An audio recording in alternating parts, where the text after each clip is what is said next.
الكرة لمن؟ لدجلة أم لفريق على ما يبدو لمصلحة فريق نفط البصرة؟ لمصلحة فريق نفط البصرة حسب إشارة الحكم الواضح على الصورة. حكم هذا اللقاء أحمد عدنان. خطأ لم يحتسب.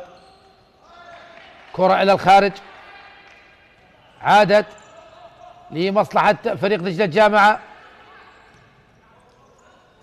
دجلة الجامعة وهنا تصويبة من ساري لكن اصطدت من حميد ساري. يحاول مع سارة الحيازة والهجمة لمصلحة فريق دجلة الجامعة. رحمن حميد ساري لحارس سعد يحاول التصويب لكن ضعيفة. عادت لرافد حميد البحث عن الفاست بريك لكن حمزة عباس إلى رافد. تمريرات سالم فيصل يحاول سالم لكن ممتازة من عمر سبتي. ضيق الزاوية والحارس عمر سبتي يعاني من إصابة بعد الكرة المشتركة مع سالم فيصل الذي كاد أن يسجل الهدف الأول، لكن عمر سبتي بفدائية كبيرة. أكيد حارس المرمى في كرة الصالات يعني تصل نسبة مساهمته بتحقيق الانتصار أو تحقيق الألقاب إلى ما يقارب 50%. نعم، إذا كان لديك حارس مرمى على مستوى عالي أكيد سوف تسير بعيدا في البطولات. مصطفى بتشيلان يدخل الكابتن والقائد توشة الاسم الكبير، يعني بالرغم من هو ما زال يلعب ما زال يمارس 33 عام لكن لديه شهادات تدريبية وأيضا شهادات أكاديمية. هنا حيدر مجيد لكن سبتي في يوم السبت يتألق من أمام حيدر مجيد. توشة يحاول لكن ابعاد الكرة إلى الخارج. نعم، كرة تدخل لمصلحة فريق نفط البصرة. حمزة عباس أيضا لاعب منتخب وطني. حمزة لرافد تصويبه من حمزة لكن بعيدة جدا عادت لمصلحة فريق دجلة الجامعة. حاول حمزة عباس بتصويبة مباغتة لكن ذهبت بعيدة إلى الخارج. عمر سبتي وتمريرة أيضا لم تصل إلى ساري. سالم فيصل يوجه لاعب مهم جدا، نعم أفضل اللاعبين على مستوى كرة الصالات. حيدر مجيد يمرر حيدر إلى سالم تمريرا لحمزة لسالم لكن تصل قطعت ووصلت سهلة لسبتي إلى توشة. مصطفى بتشاي يمتلك شهادة تدريبية ليفل 2 وأيضا يمتلك شهادة أكاديمية دكتوراه. نعم، شيء جميل عندما تشاهد لاعب منتخب وطني يمثل منتخبنا الوطني سنوات طويلة ولديه شهادات تدريبية وشهادات أكاديمية، يعني يدل أن هذا اللاعب طموح جدا، لديه الطموح لديه الموهبة، يريد استثمار موهبته على مستوى كرة الصالات. حيدر مجيد يلعب الكرة العالية وصلت إلى عمر سبتي. مباراة تحتاج إلى هدف من أجل إشعال هذا الفتيل. نعم، إشعال فتيل مباراة النصف نهائي.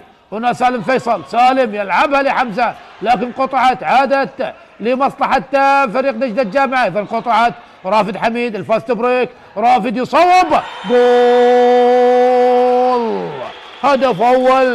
هدف أول لمصلحة فريق نفط البصرة عن طريق رافد حميد، يسجل أول أهداف هذا اللقاء بعد هجوم مرتد. عباس فاضل يتنفس، يعرف تماما أهمية هذا التقدم من أجل وضع الضغط كل الضغط على الفريق المنافس دجلة الجامعة. الآن دجلة الجامعة يحتاج إلى 4 أهداف 5 دقائق الأولى وهدف أول لمصلحة فريق طبعا فريق نفط البصرة. هنا التمريرة التمريرة هي محمد إسماعيل عادت لسالم فيصل إلى رافد أمامية أقرب لعمر سبتي يلعبها لمن؟ يلعبها لعلي إبراهيمي الإيران الآخر. إبراهيمي إلى بتشاي. توشة أمامية من توشة لكن حيدر مجيد موجود ويبعد الكرة للخارج بدون فلسفة. عادت إلى ساري إلى بتشاي. يحاول فريق دجلة الجامعة أن يسجل هدف التعادل، يحاول أن تكون هناك ردة فعل لكن صعب جدا أمام فريق متبرز، فريق لديه الخبرة هنا التمريرة من رافد لكن إلى الخارج. دجلة الجامعة يبحث عن الضغط، يبحث عن تسجيل هدف التعادل، لكن يواجه دفاعات قوية جدا على مستوى دفاعات المنطقة. تمريرة الآن إبراهيمي إلى بتشاي، هنا البحث عن تصويبة لكن الكرة خرجت. نعم خرجت، طارت على علي شاب، على علي داني، وإلى الخارج. كرة تدخل لمصلحة فريق نفط البصرة. هذا هو الحارس إبراهيم أحمد، حارس مرمى فريق نفط البصرة. إبراهيم يلعبها عالية، كاد أن يغالط الحارس عمر سبتي من هذه المسافة. سبتي يلعبها بيده إلى إبراهيمي لكن قطعت من البديل الدخل. الآن قيصر منتظر، كرة الآن محاولة لكن أيضا اصطدت بحيدر مجيد. حاول مصطفى كاظم وضع على الصورة لمصلحة فريق دجلة. إبراهيمي، على إبراهيم اللاعب الإيراني يمرر لبتشاي، بتشاي يحاول لكن قطعت. عادت مصلحة نفط البصرة البحث عن الفاست بريك. قيصر يحاول، قيصر يحتفظ بالكرة قيصر لكن خطأ على إبراهيم، خطأ على إبراهيم. نعم واضح تماما السحب من القميص من هذا الإيراني على إبراهيمي بملامح صينية كورية. خطأ الآن لمصلحة فريق نفط البصرة. حكم أحمد عدنان ينبه شانديز المدرب الإيراني. مواجهة داخل مواجهة ما بين شانديز الذي كان مساعد مدرب مع المدرب الإيراني المنتخب الوطني والمدرب الكويتي. تكلم عن المدرب شريعتي. خطأ الآن سالم فيصل، سالم يترك الكرة. هنا أحمد مجيد تصويبة وانتهى العد. نعم شاهد، وبالتالي تتحول الكرة لمصلحة فريق دجلة الجامعة. توشة يلعب الإبراهيمي، إبراهيمي تمريرات مصلحة فريق دجلة المتأخر بهدف. يحاول الآن مصطفى بتشاي، توشة تمريرة أمامية، الكرة خرجت، طالت على حسين طالب، طالت على حسين طالب إلى الخارج. كرة تدخل قيصر منتظر، الكرة أيضا إلى الخارج. كرة تدخل الحارس إبراهيم أحمد،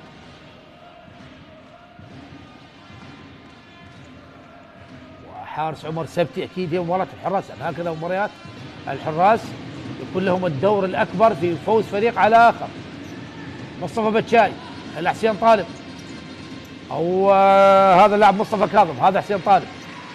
حسين طالب لمصطفى بتشاي، مصطفى لحسين طالب مجددا، قطعت من قيصر. يحاول مصطفى لكن عادت لقيصر، عادت مصلحة نفط البصرة. حيدر مجيد تمرير الآن، رافد حميد يضغط بدفاع متقدم. يحاول فريق دجلة الجامعة، نعم لا يعطي المساحة والزمن. أكيد هكذا مباريات تستحق بذل كل ذرة عرق. المحاولة من حسين طالب لكن اصطدت بحيدر مجيد. مجيد لاعب تكتيكي على مستوى عالي. كل فريق وكل مدرب يتمنى أن يكون لديه لاعب بقيمة حيدر مجيد، لاعب تكتيكي على مستوى عالي يستطيع تسجيل أهداف وأيضا دفاعيا قوي. هنا حسين طالب ويحاول إبراهيمي لكن دفاعات نفط البصرة موجودة. حيدر مجيد على إبراهيمي يضغط، عدت إلى قيصر، قيصر منتظر، ومن والشرطة لمن ينتظر. هنا التمرير حيدر مجيد. شاهد عقلية هذا اللاعب، سرعة انتقاله، بلحظة كان في الدفاع وبلحظة شاهدناه في الهجوم ويصوب. نعم لاعب مهم جدا. هنا تصويبه، وإبراهيم أحمد بدأت القاذفات من هنا ومن هناك. شاهدنا حيدر مجيد والآن حسين طالب. يحاول فريق دجلة الجامعة أن يعدل، ونفط البصرة يريد تعزيز تقدمه بهدف ثاني. إبراهيمي يحاول مصطفى، عادت من جديد لمصلحة مصطفى بتشاي لتوشة. دجلة الجامعة أفضل الآن، يبحث عن التعديل، لكن دفاعات نفط البصرة قوية والاعتماد على الفاست بريك. هنا التمرير، قيصر يلعب الكرة، مرت وعدت وذهبت. البحث عن هجوم مرتد سريع عن طريق قيصر منتظر، لكن صعبة جدا. نعم بدأ يستحوذ على الكرة، بدأ تكون الحيازة أعلى لدجلة أمام نفط البصرة الذي نوعا ما تراجع القلب بدفاع المنطقة، لكن أكيد هذه من ضمن خطط لعب كرة الصالات. أنا لا أريد أن أخوض بالأمور الفنية، كون هناك ناس مختصين وأكثر خبرة ودراية مني بهكذا أمور، لكن يعني خطط اللعب متنوعة جدا في كرة الصالات.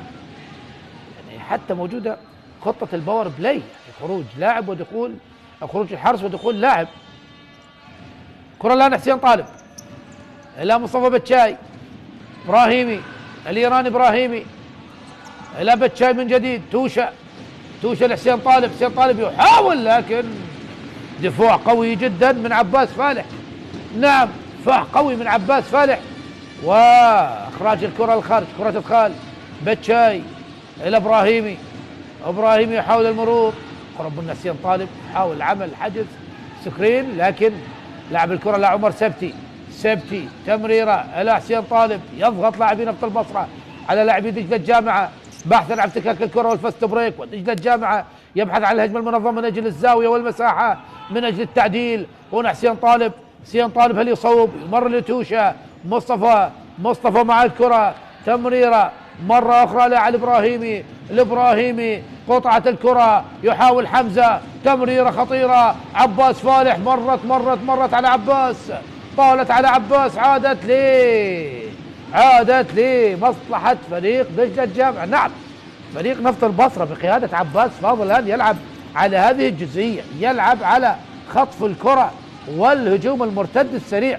مصطفى بتشاي تصويبه واصطدت بقيصر، عادت لمصلحة قيصر، الله على المهارة، لكن سبتي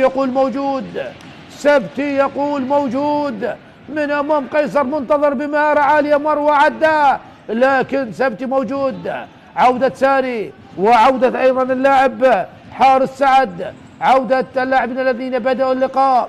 يحاول فريق دجلة الجامعة بهذه التغييرات بدخول جروب اي بعدما شاهد جروب بي لم ينجح بالتعامل مع الكرة، عاد الى جروب اي من اجل التعديل. نعم كرة الصالات عبارة عن جروبات، والفريق الذي يمتلك احتياط طبعا بمستوى اللاعب الاساسي يمشي بعيدا في البطولات.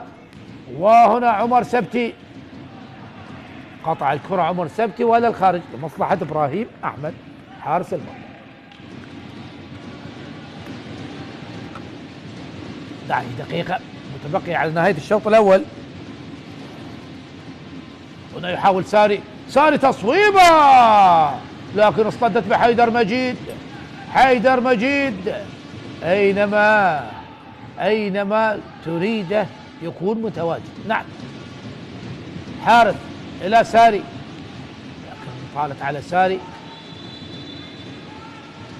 وماذا هناك؟ هل هناك خطأ لمصلحة اللاعب رحمن ساري واعتذار بروح رياضية من حيدر مجيد تجاه اللاعب الإيراني رحمن ساري؟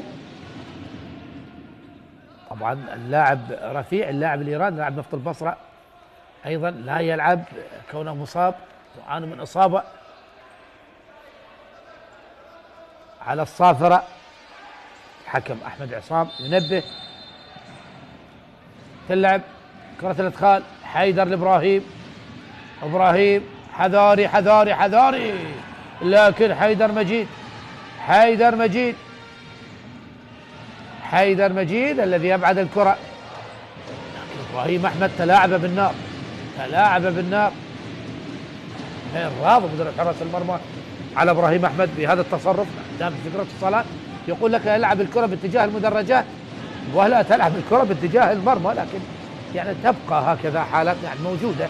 أكيد ضغط المباراة، الحارس متوتر، يعني اللاعب ليس بذهنية كاملة، التركيز ليس بأفضل أحواله، وبالتالي تحدث هكذا يعني أخطاء على مستوى التمرير. لكن حيدر مجيد خلاص صحح الأمور. حمزة يحاول الآن فريق نفط البصرة، سالم فيصل، تمريرات حسن كاظم، لحيدر مجيد، شاهد حيدر مجيد لكن طالت على حيدر مجيد الى الخارج. كرة ادخال الى نتيجة الجامعة. ساري يحاول الان محمد اسماعيل، تمريرة لساري. محمد اسماعيل مجددا، وصلت الى من؟ الى مصطفى حارس سعد. تمريرات ثنائي الشرطة السابق رحمن ساري. هل يصير الدجلة الى هدف التعديل؟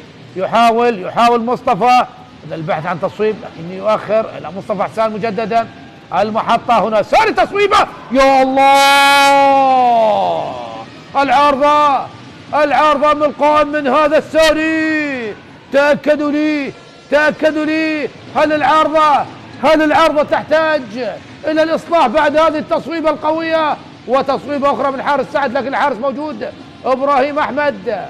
وهنا حارس سعد، نعم هذا ما اتكلم عنه. شاهد حارس سعد لعب الكرة مباشرة الى الخارج بعد ما شاهد حارس المرمى ساقط على ارضية الملعب بعد الكرة المشتركة مع سالم فيصل. أقل من 10 دقائق على نهاية أحداث الشوط الأول. شاهد أيضا يعني النتيجة يشير تقدم فريق نفط البصرة على فريق نتيجة الجامعة بهدف اللاعب رافد حميد، وأيضا فريق نتيجة الجامعة عليه 3 أخطاء. هذا هو عباس فاضل يريدها هاتريك، شيء يحسب لنادي نفط البصرة، متواجد على مستوى كرة اليد، متواجد على مستوى كرة الصالات، وايضا متواجد على مستوى دوري نجوم العراق. كرة خطيرة كانت من حسن كاظم لكن عدت وذهبت الى الخارج.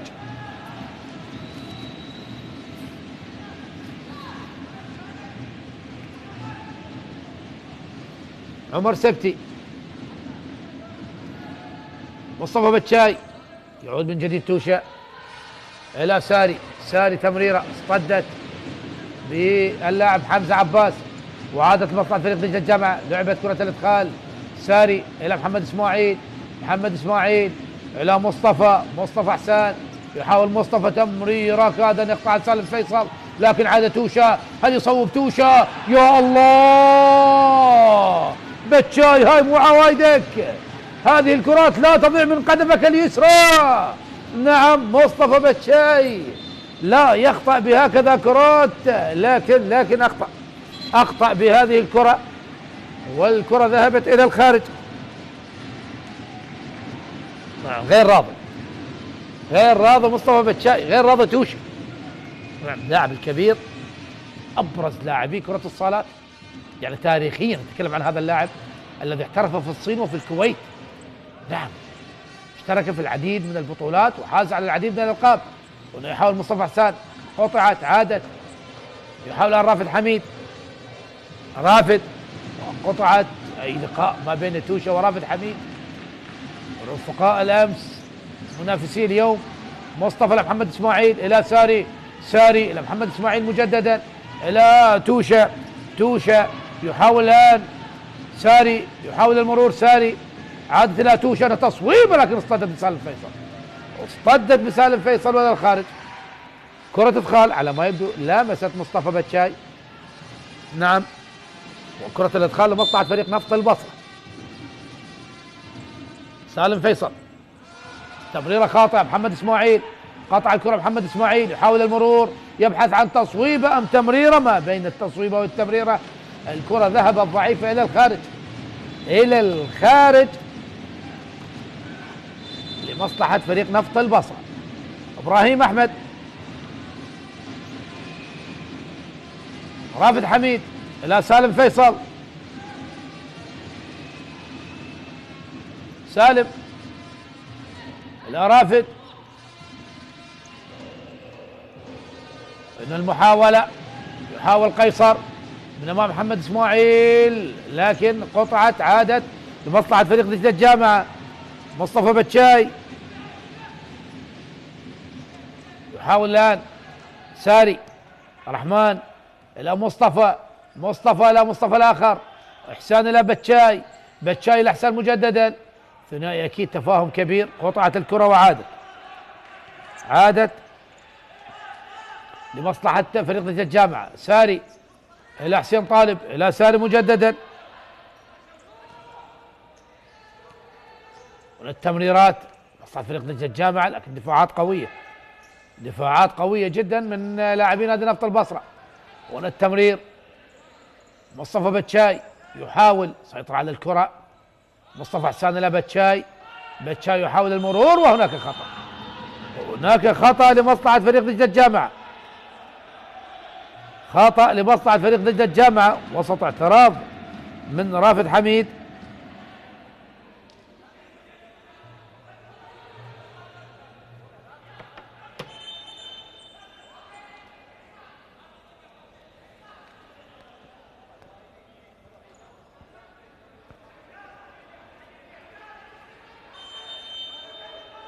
رحمن سار على لعب الخطأ، سار يلعبها والمحاولة من مصطفى حسان لكن اصطدت بقيصر.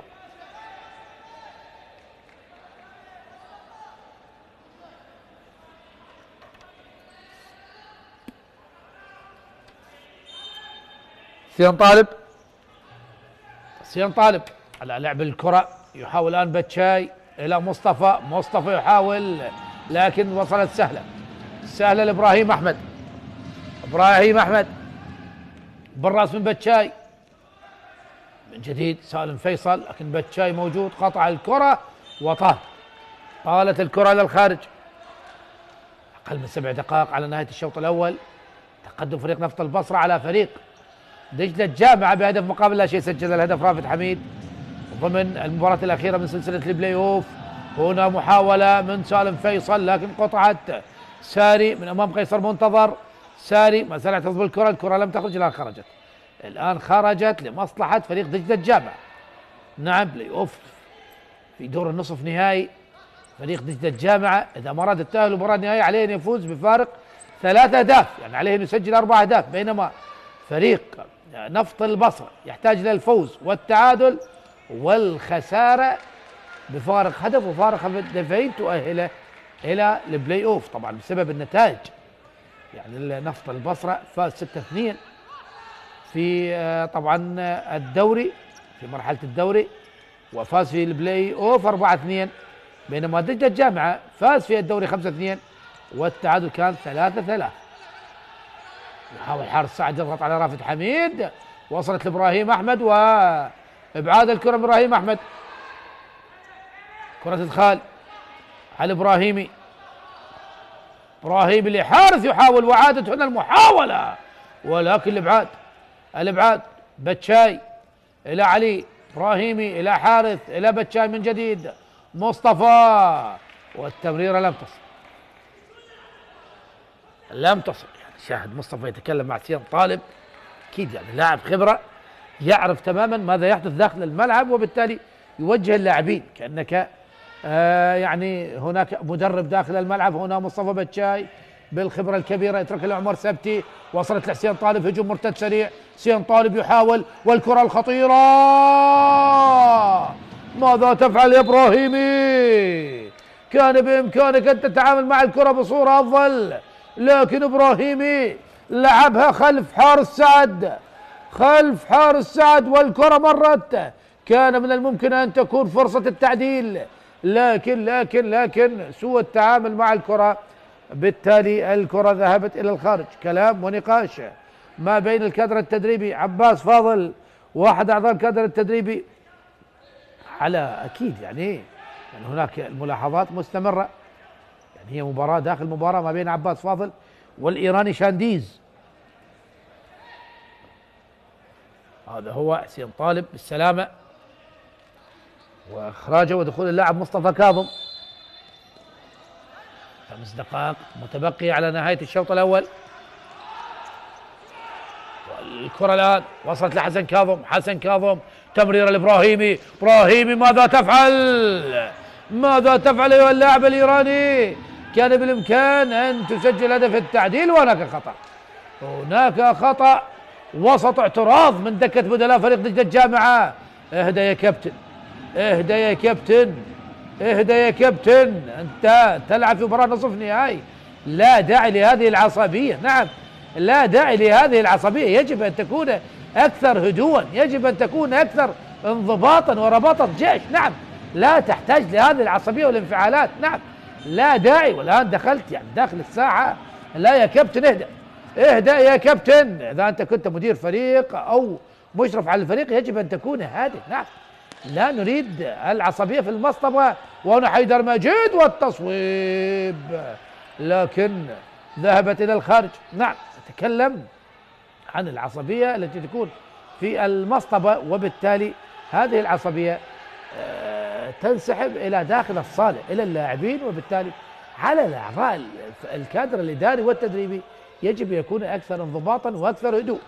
مصطفى بتشاي يلعب الكرة إلى حسين طالب، حسين طالب عاد مجددا، حسين يحاول المرور، تصويب وتصدي، تصدي من إبراهيم أحمد حارس المرمى. دجلة الجامع يحاول أن يعدل من خلال هذه الدقائق مرة أخرى. اصطدت بحمزة وبطاقة صفراء، بطاقة صفراء على حمزة عباس، البطاقة الصفراء على اللاعب حمزة عباس. حكم اللقاء يجب أن تجعل ما بينك وبين اللاعب مسافة. نعم مسافة، نعم مسافة ما بين اللاعب والحكم. خلاص يا حمزة، خلاص بطاقة صفراء ظهرت وخرجت، أيضا لا داعي للاعتراض.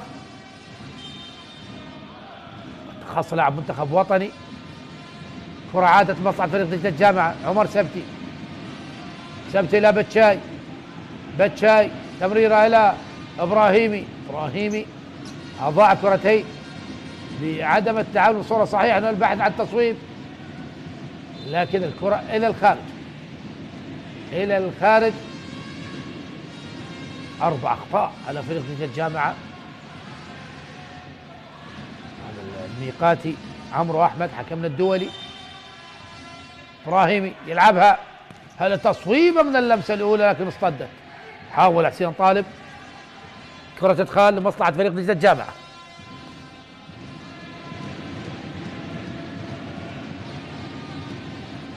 مصطفى بتشاي لحارس سعد، يتركها الإبراهيمي، عالت العارضة، عالت العارضة، وهناك وقت مستقطع. لمن الوقت المستقطع؟ هل لعباس فاضل أم لشانديز؟ لا، الوقت المستقطع لفريق دجلة الجامعة. نعم نشاهد المثلث على الشاشة الإلكترونية.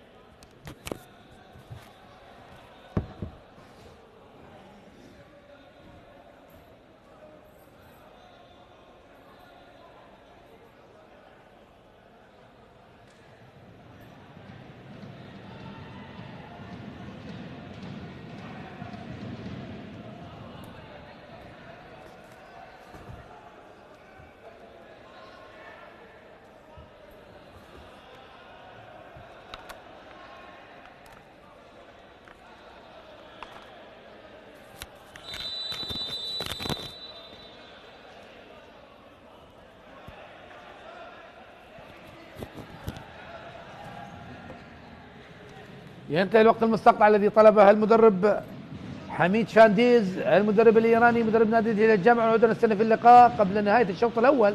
4 دقائق و22 ثانية. تقدم فريق مصر البصرة على فريق دجلة الجامعة بهدف رافد حميد الذي سجله الكابتن والقائد ضمن المباراة الأخيرة لسلسلة البلاي أوف ما بين الفريقين. الشرطة القيثارة تنتظر من الطرف الثاني في النهائي. دور الصلاة المحترفين بصراحة دوري قوي جدا، لكن يحتاج إلى الفيديو فار. نعم، يعني أصبح ضرورة ملحة الفيديو فار موجود في دور الصالات. تنافس كبير ورهيب ما بين الفرق، وأيضا يعني نظام البطولة أيضا يعطيك تنافس كبير، خاصة البلاي أوف. وبالتالي يعني وجود فيديو الفار، يعني نظام الفار يجب أن يكون موجود في دورينا في الموسم القادم، يعني أصبح ضرورة ملحة. هنا سالم فيصل ودخول قوي، دخول قوي على سبتي، دخول من سبتي وبطاقة صفراء والمطالبة بالورقة الحمراء.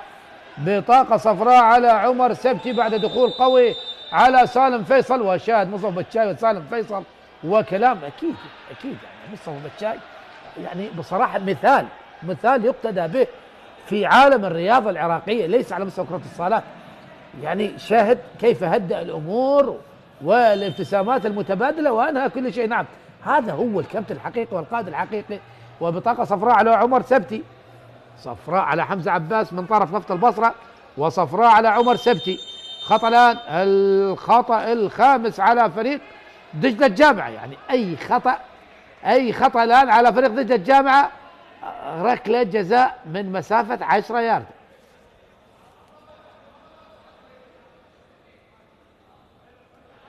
حيدر مجيد أم سالم فيصل؟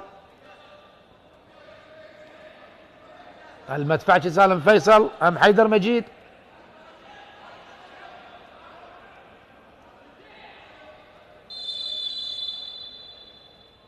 حيدر تركها لسالم، وهنا تصويبه اصطدت من مصطفى حسان. حمزة عباس إلى حيدر مجيد، لم ينجح حيدر مجيد.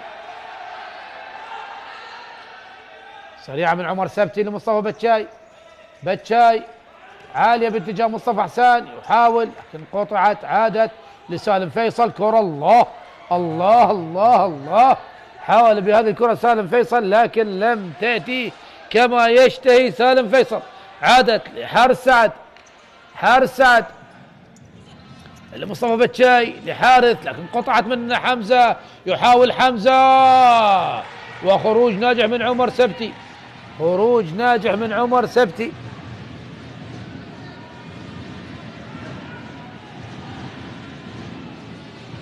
حمزة، سالم فيصل يحاول الآن أمامية، قطعت بالرأس، عادت لمصطفى بتشاي. توشة هناك مصطفى إحسان لتوشة مجددا إلى حارس سعد، يحاول التمرير لكن اصطدت بسالم فيصل إلى الخارج. حارس سعد لتوشة، جدد حارس سعد. توشة ثنائي منتخبنا الوطني علي إبراهيمي حارث يلعب الكرة. الله الله الله الله الله على الهجمة السريعة، وكاد الحارث كاد يسعد جماهير دجلة المتواجدة في قاعة نادي الجيش، لكن تصدي من إبراهيم أحمد. وهناك وقت مستقطع من عباس فاضل، يطلب وقت مستقطع، يعني مباشرة يتدخل ويطلب وقت مستقطع بعد هذه الكرة.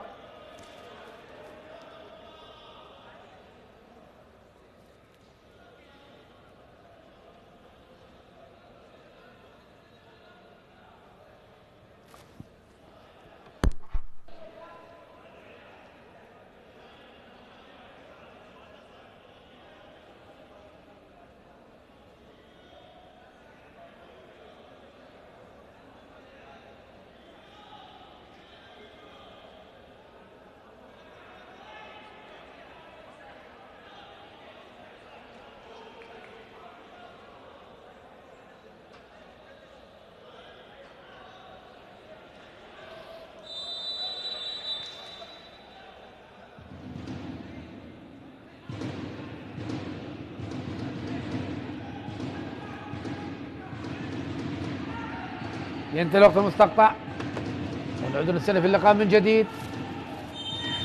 كرة تدخل تلعب، وهنا يحاول مصطفى بتشاي لكن اصطدت بحيدر مجيد. يضغط توشة على حيدر مجيد، وتوشة ينجح في تكك الكرة بفارق القوة. وصلت الآن إبراهيمي إلى مصطفى حسان. حارس سعد إلى مصطفى يفعل عزيز التصويب، يمرر لإبراهيمي. تصويبه، وإبراهيم أحمد. أمام إبراهيم أحمد. هنا سالم فيصل، مر سالم، عدى سالم، تمريرا لحمزة يصوب. الله، عمر سبتي يتألق ويرد على تألق الحارس إبراهيم أحمد. نعم، دقيقة للحراس، ثواني للحراس. مر إبراهيم أحمد ومر عمر سبتي، عادت إلى رافد حميد. يمر لحيدر مجيد، تمريرة وصلت لرافد مجددا. رافد مع الكرة، يمر لحمزة. إلى سالم فيصل أمام مصطفى حسان. سالم، تمريرة جميلة. حيدر مجيد القائم ومصطفى بالعقل كيف طبعا حاول تخليص الكرة لكن قطعها سالم فيصل. عادت الكرة وهنا إلى الخارج. هجمة خطيرة كانت مصلحة نفط البصرة، لكن الكرة اصطدت بالقائم من حيدر مجيد.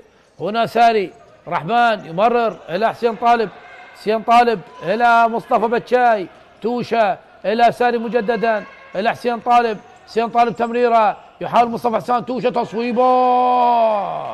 تصويبة قوية من توشة، الوضع على الصورة، لكن الكرة عالت العارضة من أمام هذا الحارس إبراهيم أحمد الذي تألق وأبعد كرات خطيرة. وأيضا عمر سبت أيضا أبعد العديد من الكرات الخطيرة. حيدر مجيد قطعت من حسين طالب من أمام حمزة، حسين طالب يمرر إلى مصطفى حسان، تمريرة قطعت من سالم فيصل، لاعب ذكي يقرأ المنافس، قرأ التمريرة وصلت حمزة لسالم فيصل. نعم يطلب الهدوء من أجل التقاط الأنفاس، من أجل التخلص من الضغط الذي يعمله فريق ضد الجامعة. هنا الأمامية قطعت، عادت لمصلحة فريق ضد الجامعة. مصطفى حسان مع الكرة، مصطفى يلعب لحسين طالب، وانا التصويب وتصدي من إبراهيم أحمد. الله الله الله الله، تألق لإبراهيم أحمد على دفعتين، والكرة خرجت على الخارج. ماذا ذهب بنا المخرج إلى اللاعب، وحيدر مجيد يعترض بشدة.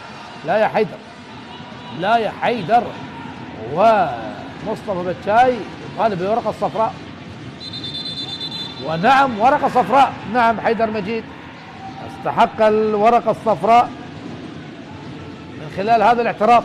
الآن حمزة عباس وحيدر مجيد. خلاص يا حيدر مجيد، انهي النقاش. منتخب وطني، لاعب متميز، مباراة مهمة، الفريق يحتاجك، ولا داعي أن تتعصب بهذه الطريقة. تلعب مصطفى بتشاي إلى ساري لحسين طالب، ساري مجددا، رحمن ساري الإيراني يحاول إلى توشة يمرر لحسين طالب، حسين طالب إلى تصويبة، مرت التصويبة إلى الخارج.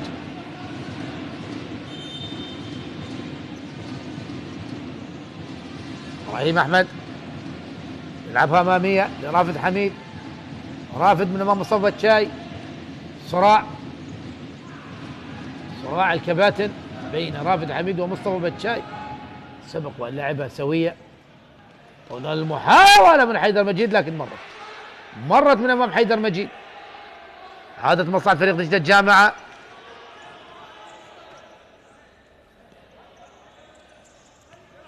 تمرير الآن، ساري يحاول الثواني الأخيرة، مرت على حسن كاظم. السلام يا حسن كاظم.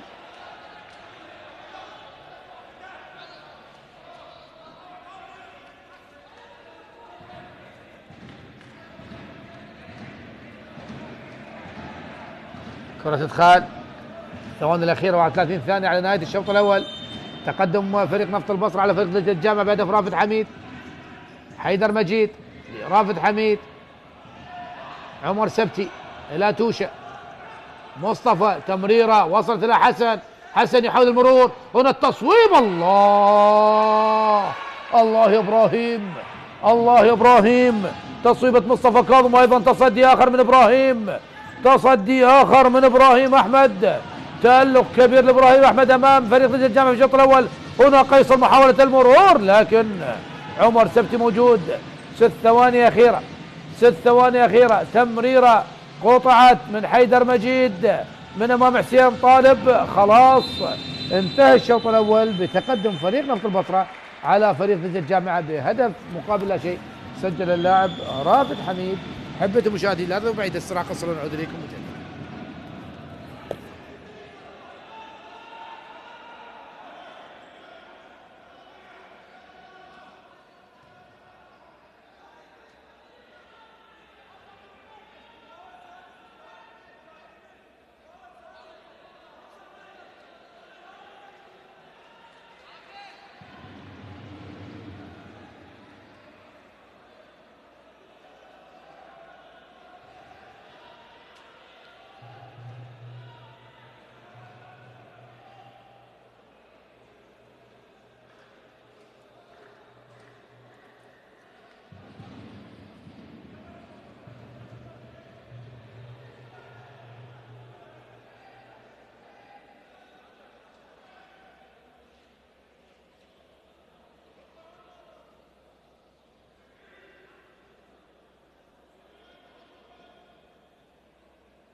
أعزائي مشاهدي قنوات شبكة الإعلام العراقي، نحييكم مجددا وأحداث الشوط الثاني ما بين ناديي دجلة الجامعة ونفط البصرة ضمن مباريات البلاي أوف الدور النصف نهائي، بعدما تركنا الشوط الأول بتقدم فريق نفط البصرة على فريق دجلة الجامعة بهدف مقابل لا شيء سجله الكابتن رافد حميد. الآن الشوط الثاني مثل ما ذكرت في الشوط الأول، فريق دجلة الجامعة يحتاج إلى فرق 3 أهداف من أجل التأهل إلى المباراة النهائية، بينما فريق نفط البصرة يعني حتى لو خسر فارق هدفين يستطيع التأهل.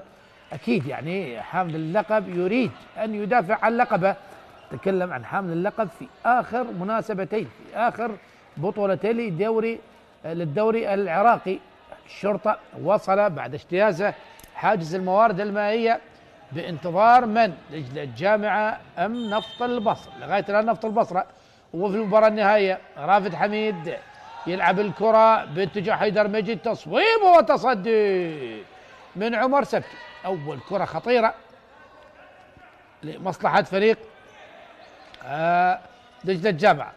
الآن الباور بلاي، خطة فريق دجلة الجامعة في بداية هذا الشوط. نعم، خروج الحارس ودخول لاعب،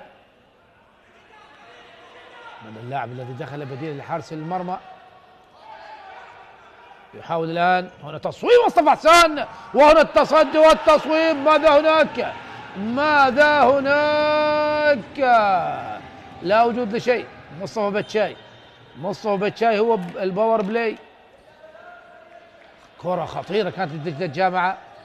إبراهيمي إلى حسين طالب، إبراهيمي مجددا، حسين طالب تمريرة إلى مصطفى حسان إلى حسين طالب، يحاول إبراهيمي إلى مصطفى إلى حسين طالب هنا التصويب وتصدى بحيدر مجيد، عادت إلى من؟ إلى حسين طالب، تصويبه واصطدت بحيدر مجيد، عادت فريق دجلة الجامعة. يحاول الآن سالم فيصل، وإبراهيمي يطلب اللعب بقوة الإيراني علي إبراهيمي الوضع على الصورة. حسين طالب الإبراهيمي مجددا يلعب وكآخر لاعب إبراهيمي بلغة أهل الصالات اللاعب القفل.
حسين طالب تمريره لمصطفى حسان، سيان طالب مجددا، هنا تصويبه وابراهيم احمد يحاول لعب الكره في المرمى.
يحاول علي داني لكن قطعت من حيدر مجيد، قطعها علي داني.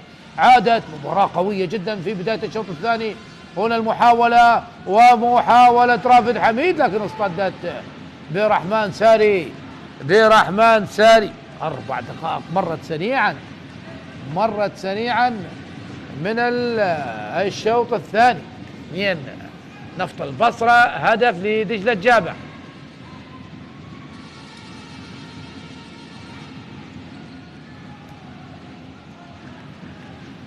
من الخارج ابراهيمي يلعبها لحارث سعد، حارث الى ابراهيمي مجددا، اللاعب الايراني علي ابراهيمي لحارث سعد. مصطفى حسان يحاول الان على الشاب وضعيفه، وهنا ابراهيم احمد يريد يعاود الكره لكن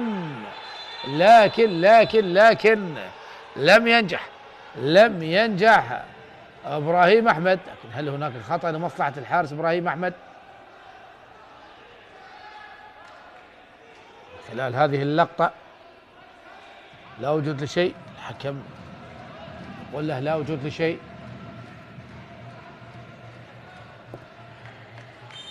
عادت الكرة لمصلحة فريق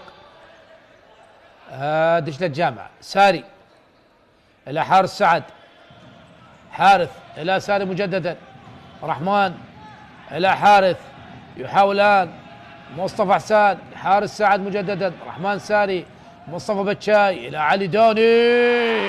جول! هدف التعادل لدجلة الجامعة، يعادل النتيجة. 5 دقائق نارية واقل من 5 دقائق نارية ما بين نفط البصرة ودجلة الجامعة في الشوط الثاني، بعدما سجل فريق دجلة الجامعة نفط البصرة الهدف الثاني عن طريق الحارس ابراهيم احمد. الان يعدل حارث سعد يعدل الان 2-2 فريق دجلة الجامعة. يعني طريقة الباور بلاي اتت بثمارها.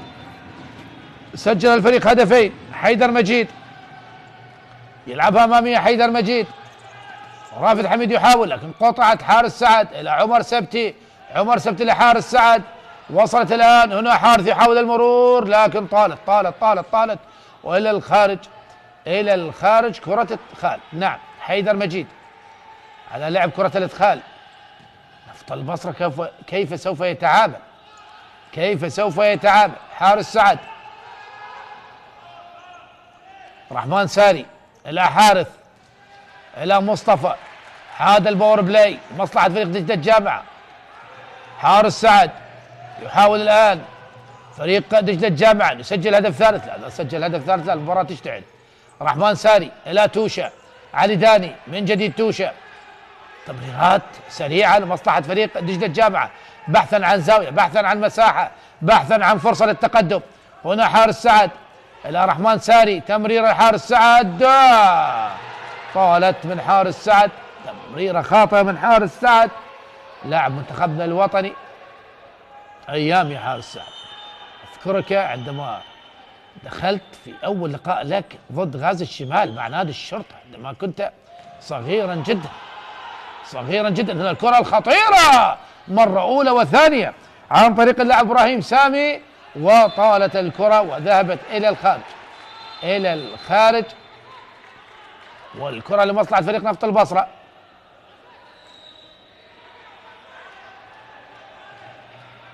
كره لمصلحه فريق نفط البصره.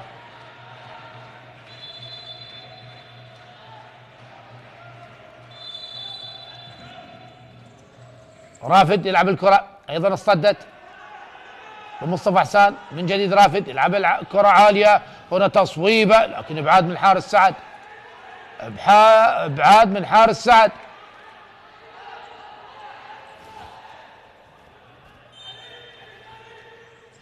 تلعب الكره، هنا التصويب من سالم فيصل اولى وثانيه، لكن تصدي من عمر سبتي، تصدي من عمر سبتي.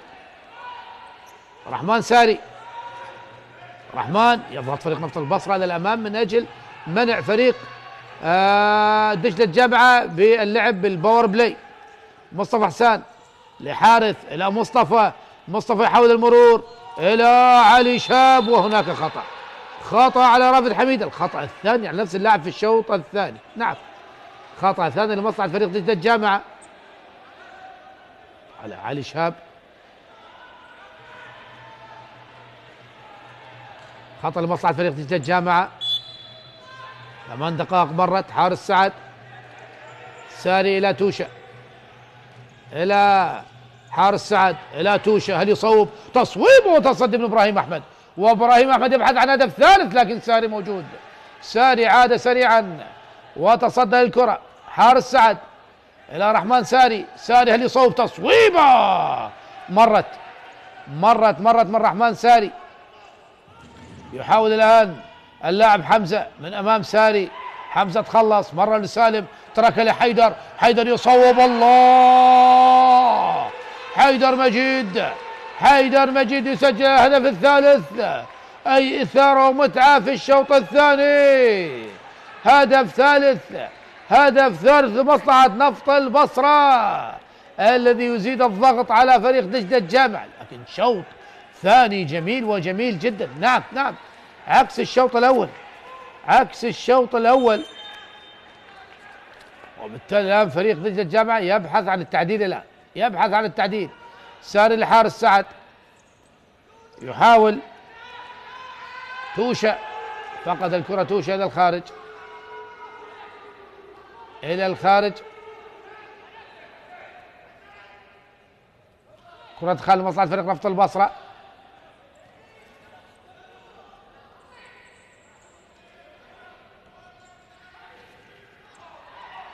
إبراهيم أحمد إلى الخارج لعبها. حارس سعد، توشة إلى ساري، دخول محمد إسماعيل الآن. حارث، رحمن ساري، مصطفى بتشاي، تمريرة لحارث، وهلا البحث عن تصويب، وصلت لحارث، حارث يحاول، ما زالت الكرة لكن الابعاد، وسالم فيصل الى الخارج من سالم فيصل. محمد اسماعيل هذا لعب الكرة، إعادة لعب الكرة.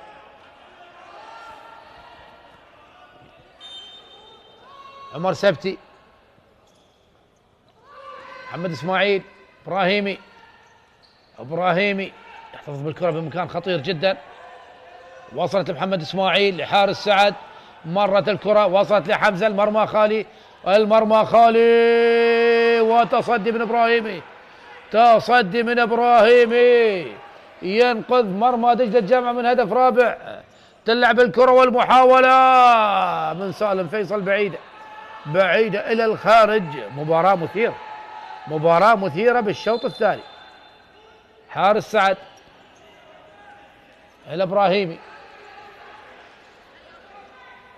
حاول فريق دجلة الجامعة لا يرمي المنديل، يعرف يعني مقدور أن يسجل أهداف، لديه الإمكانيات، لديه الأدوات، لكن يصطدم بفريق قوي جدا. هنا ابراهيم تصويبه ومرت والكرة لمصلحة فريق دجلة الجامعة. نعم لمست أحد اللاعبين.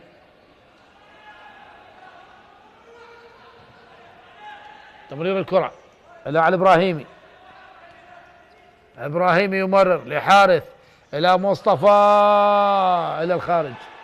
إلى الخارج عادت لسالم فيصل حمزة إلى رافد. فريق نفط البصرة يحاول تهدئة الأمور لا يرضى الاستعجال، لكن تمريرة قطعت. علي شهاب إلى إبراهيمي مع الكرة، عاد مصوبة شاي وعاد فريق دجلة الجامعة إلى لعب الباور بلاي.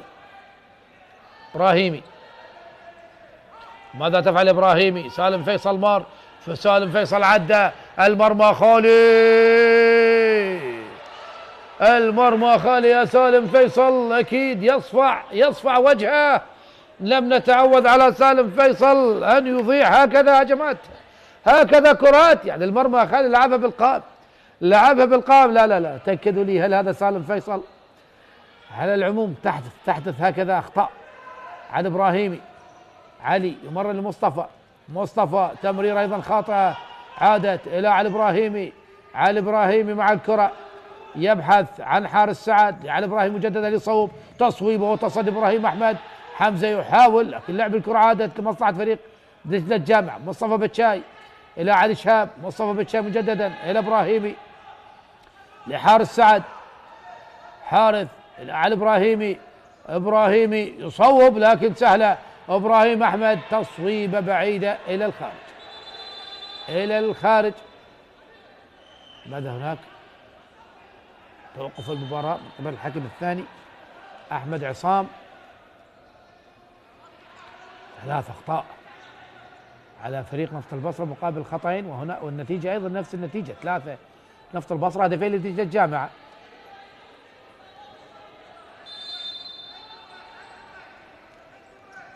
مصطفى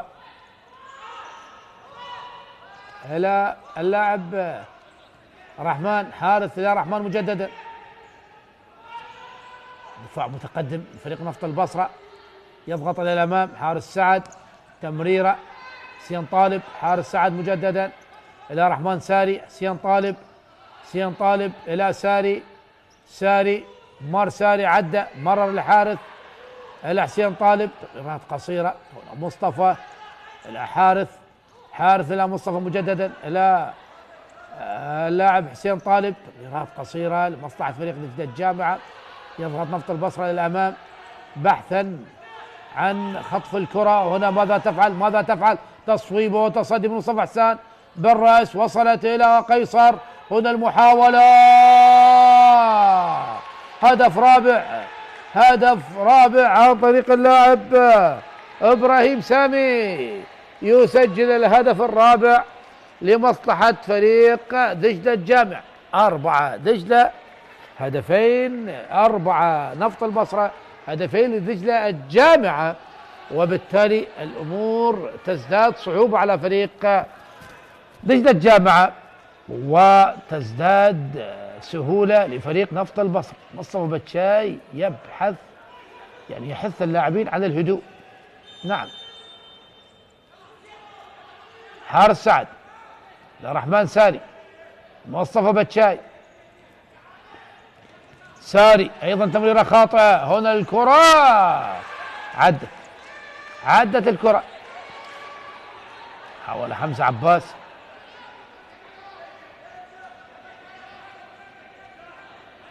ساري، حسين طالب مجددا لرحمن ساري، لمصطفى بتشاي، علي شهاب، رحمن ساري، تمريرات قصيرة وصلت لحارس سعد. حارث يبحث لكن قطعت من رافد حميد إلى الخارج لمصلحة فريق دجلة الجامعة.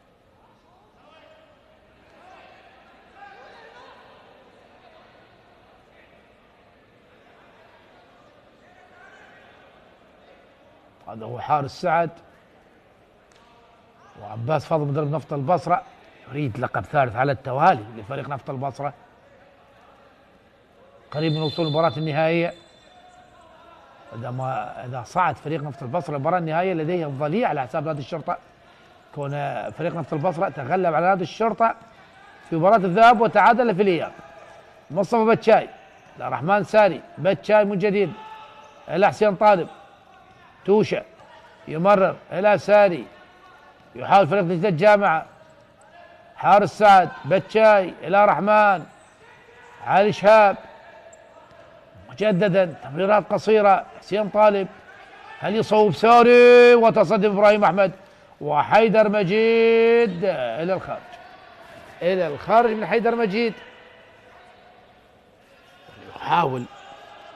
يحاول فريق نفط البصرة باصطياد دجلة الجامعة من خلال هذه الكرات.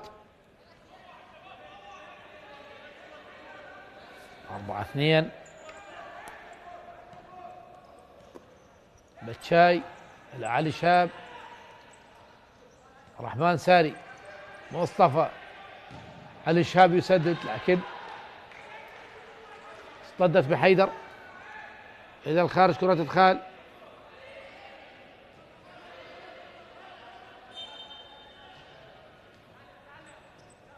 مصطفى،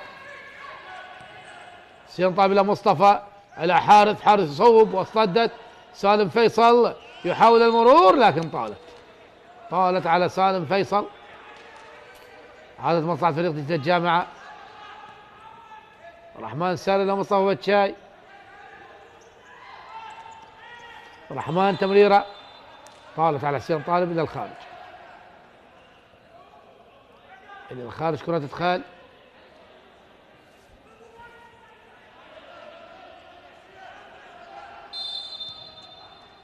حيدر مجيد والكرة الخطيرة لكن عمر سبتي موجود. كرة خطيرة كانت إبراهيم سامي، حارث الحسين قطعت، إبراهيم سامي من أمام حارث يمرر الكرة إلى قيصر لكن بعيدة من قيصر، منتظر بعيدة إلى الخارج.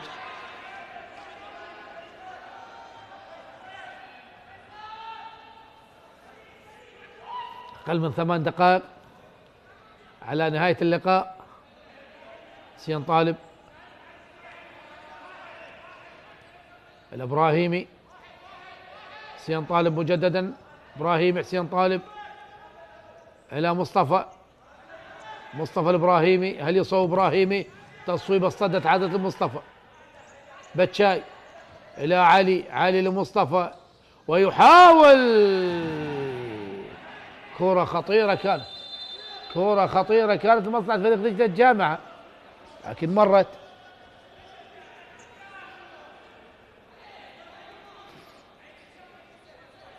الشاب من لاعبي الخبرة في صفوف فريق نجدة الجامعة، لاعب منتخبنا الوطني. إبراهيم أحمد وصلت لعمر سبتي وهناك خطأ على إبراهيم سامي. هذا الخطأ الخامس على فريق نفط البصرة. حسين طالب الإبراهيمي يحاول حسين طالب هل يصوب؟ تمرير الإبراهيمي مجددا. حسين طالب فريق نجدة الجامعة يبحث عن التقليص الآن، الأمور تزداد صعوبة. مصطفى، حسين طالب،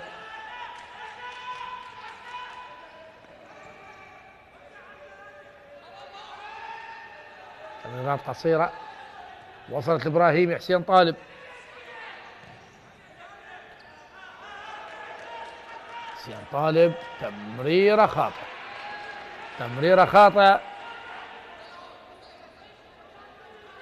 هدف مصلحة فريق نفط البصرة. رافد حميد يمرر لسالم فيصل، تمريرة جميلة لسالم فيصل.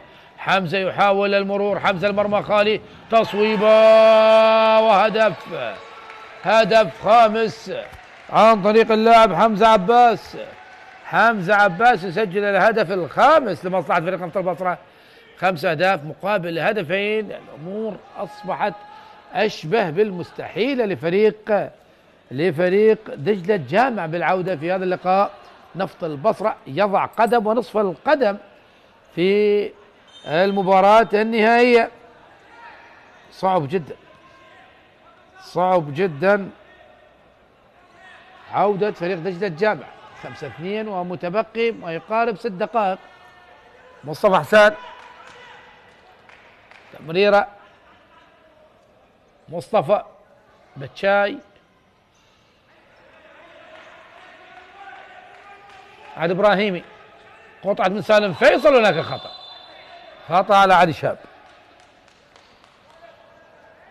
خطأ على علي شهاب، اعتقد الخطأ الثالث على فريق دجلة الجامعة.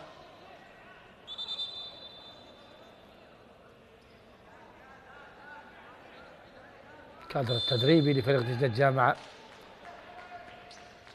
اكيد الامور تزداد صعوبة على فريقهم، يعني صعب جدا العودة، يعني يحتاجون إلى 6 أهداف، يحتاجون إلى 6 أهداف. الكرة قطعت والمحاولة مرت إلى الخارج، كاد إبراهيمي أن يخادع الحارس بعد ما لمست الكرة بإبراهيمي.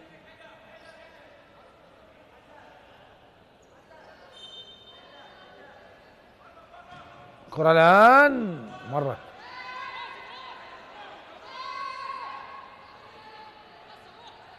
مرت عادت مصلحة فريق دجلة الجامعة. عمر سبتي أمامية، أرسل إبراهيم أحمد، لا حسن كاظم يحاول، وهناك خطأ على إبراهيمي.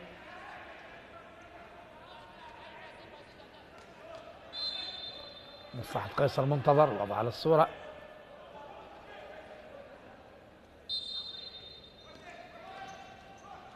أمامية باتجاه قيصر منتظر، يحاول قيصر المرور من إبراهيمي، قيصر تصويبة، كاد أن يسجل الهدف السادس، قيصر منتظر، حارث إلى مصطفى، يحاول اللاعب مصطفى كاظم، حيدر مجيد يضغط حارث على حيدر، قطعت الكرة، وهناك خطأ على اللاعب مصطفى كاظم، ما أعتقد بطاقة صفراء، أعتقد معها بطاقة صفراء. ممتازة مصطفى بتشاي، يعني هذا هو القائد، هذا هو الكابتن. نعم شوف يقول له اهدى ولا تتكلم، خلاص الحكم احتسب الخطأ. نعم، هنا الإشارة الكابتنية عندما تكون لمن يستحق، شيء جميل من مصطفى بتشاي، شاهدناه في أكثر من حالة، في أكثر من لقطة، كيف يكون مع الحكم، يساعد الحكم بقراراته ويهدئ اللاعبين.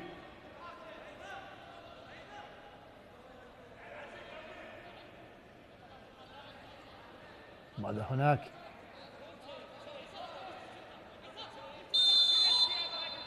قيصر منتظر، اترك له حيدر مجيد، سالم فيصل، تمريرة إلى حسن، إلى سالم إلى حسن، ممتازة إلى سالم فيصل أو لحيدر مجيد، لكن لم تكتمل. هنا حسن كاظم وشاهد الرياض، لا لا لا لا لا يا حسن كاظم، لا يا حسن كاظم، نعم بطاقة صفراء، الروح الرياضية موجودة ولا داعي. نعم بطاقة صفراء على حسن كاظم.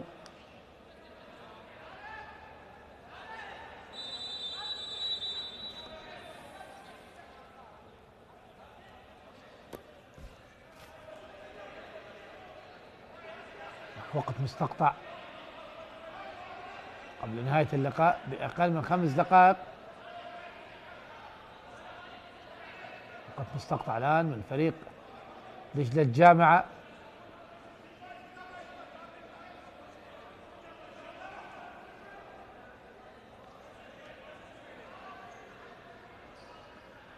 ماذا هناك دماء بوجه اللاعب حسن كاظم، كان هناك تصادم. بالسلام لحسن كاظم وجميع الموجودين في قاعة نادي الجيش التي تستضيف هذا اللقاء المهم جدا، يأتيكم عبر قنوات شبكة الإعلام العراقي.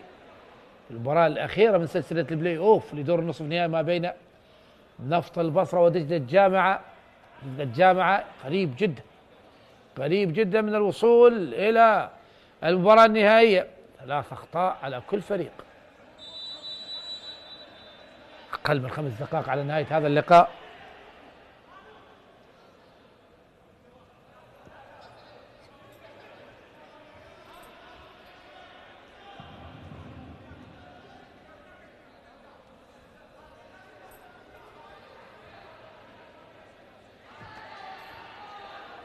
ينتهي الوقت المستقطع أحبتي المشاهدين، وحكم اللقاء يطلب الهدوء من دكة بدلاء فريق نفط البصرة تحديدا. يتكلم مع المدرب عباس فاضل، يعني خلاص فريقك متقدم والأمور تسير بصورة طبيعية. كرة تدخل على مصلحة فريق دجلة الجامعة، تمريرة خاطئة من اللاعب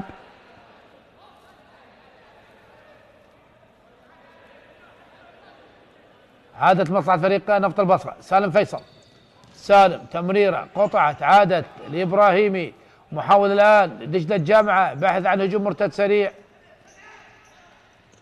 تمريرة حارث إبراهيمي يحاول المرور من أمام سالم فيصل، عادت لحارث سعد. مصطفى بتشاي ملقب بتوشة. إبراهيمي علي يبحث عن زاوية التصويب، لكن اصطدت بحيدر مجيد إلى الخارج لمصلحة فريق دجلة الجامعة. تلعب الكرة الآن مصطفى الإبراهيمي لحارث يحاول المرور، لكن قطعت من رافد حميد من أمام حارث سعد.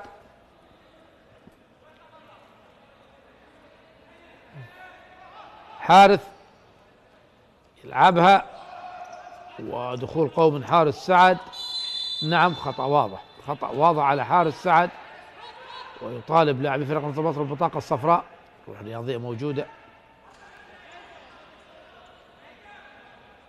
خطأ على حارث سعد، خطأ الرابع على لاعبي فريق دجلة الجامعة. شيء يحسب لنادي دجلة الجامعة، النادي الحديث، ونشاهده ينافس على مستوى ألعاب الصالات، كرة السلة وأيضا كرة الصالات. وإضافة إلى ذلك الآن يعني بناء قاعة دولية، يعني حسب المعلومات التي وصلتنا أن القاعة الدولية سوف تكون جاهزة في الموسم القادم، قاعة خاصة بنادي دجلة. شيء جميل عندما تشاهد نادي يهتم بالبنى التحتية وأيضا يهتم بالأمور الفنية على مستوى ألعاب الصالات. نفس الحالة أيضا نفط البصرة أيضا يحسب له، لديه قاعة خاصة به، لديه فريق على مستوى كرة اليد، لديه فريق على مستوى كرة الصالات. وبالتالي يعني شيء جميل عندما تشاهد ناديان لديهم بنى تحتية وأيضا لديهم فرق تنافس على مستوى ألعاب الصالات. تلعب من إبراهيمي، توشة يحاول مصطفى، تمرير مصطفى لا وجود للخطأ. إبراهيم أحمد، كرة طويلة رأسية سهلة لعمر سبتي. إبراهيمي وصلت إلى رامز، لكن رامز لم ينجح في استلام الكرة بصورة صحيحة. حمزة، 3 دقائق و33 ثانية. لا، الأمور صعبة جدا، أشبه بالمستحيل. عودة فريق دجلة الجامعة يحتاج إلى 6 أهداف حتى يتأهل. تكلم عن 3 دقائق و30 ثانية ويحتاج إلى 6 أهداف. إبراهيم أحمد هل يصوب؟ تصويب إبراهيم ضعيفة. قطعت من الرحمن إلى مصطفى إلى علي شهاب إلى رامز يحاول المرور. تمريرة إلى ساري رحمن، عدت مجددا علي لمصطفى بتشاي. رامز اللي يصوب علي شهاب، وتصدي من إبراهيم أحمد. عاد مجددا علي شهاب يمرر إلى رامز، ولا وجود للخطأ. ماذا هناك؟ هناك صافرة على ما يبدو وقت مستقطع من المدرب عباس فاضل، مدرب المتألق والمتميز مع فريق نفط البصرة.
ينتهي الوقت المستقطع ونعود نفسنا في اللقاء من جديد. نفط البصرة 5-2 الجامعة ضمن المباراة. طبعا المباراة الختامية لسلسلة بلاي اوف. حمزة قطع الكرة، يحاول الآن لمصلحة فريق بنفط البصرة. حسن تمريرة خاطئة عاد مصلحة دجلة الجامعة. علي شاب يحاول المرور لكن قطعت، عادت كرات مقطوعة. الآن الهدوء، تمرير حمزة طالت على حمزة عباس إلى الخارج لمصلحة فريق دجلة الجامعة. رحمن ساري وقطعت الكرة إلى حمزة تأخر بالتصويب حمزة. رحمن ساري إلى اللاعب مصطفى كاظم. رحمن من جديد مجددا إلى علي شاب إلى حسن إلى رحمن. تمريرات قصيرة جميلة.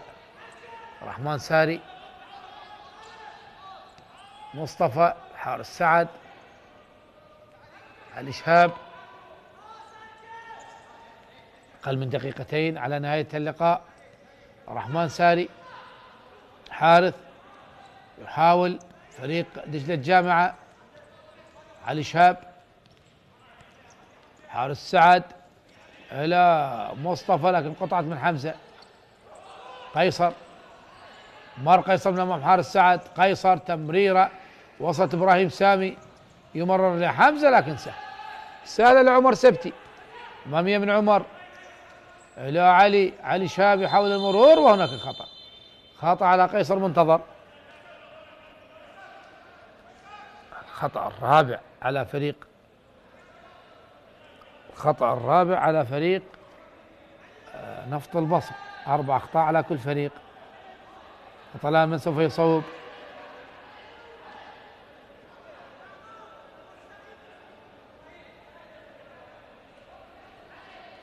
من سوف يصوب الآن؟ وعلي الشاب يترك لساري. ساري تصويبه وبأحضان إبراهيم أحمد.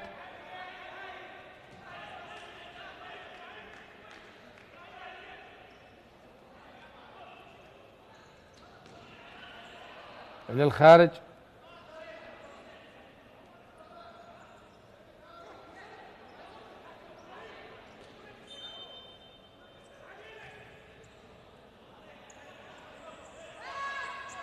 يحاول الآن رحمن ساري.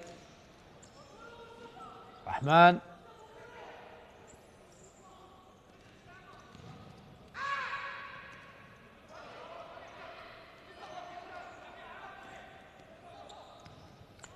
محاولة وإلى الخارج.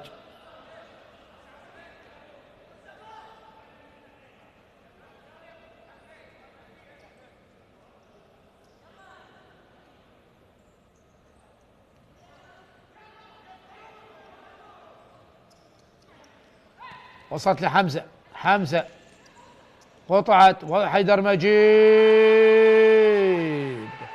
هدف سادس لمصلحة فريق نفط البصرة. نصف درزن من الأهداف في مرمى دجلة الجامعة.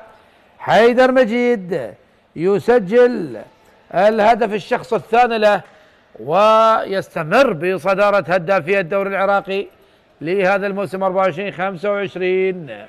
حيدر مجيد ينجح في تسجيل الهدف السادس قبل النهاية ب 37 ثانية.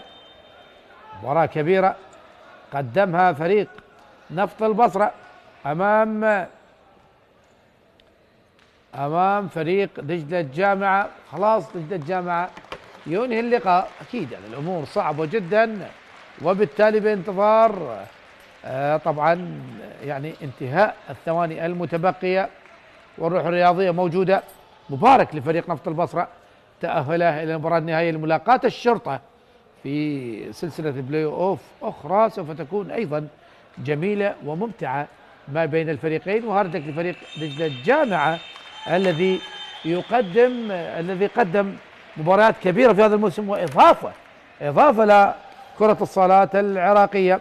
هنا صافرت النهاية التي تعلن عن فوز فريق نفط البصرة على فريق دجلة الجامعة ب6 أهداف مقابل هدفين، والتأهل لمباراة النهائية لدوري المحترفين العراقي لكرة الصالات. مبارك نفط البصرة، هاردك دجلة الجامعة. وفي الختام تقبلوا تحياتي معلق اللقاء علي عنب، والسلام عليكم ورحمة الله وبركاته.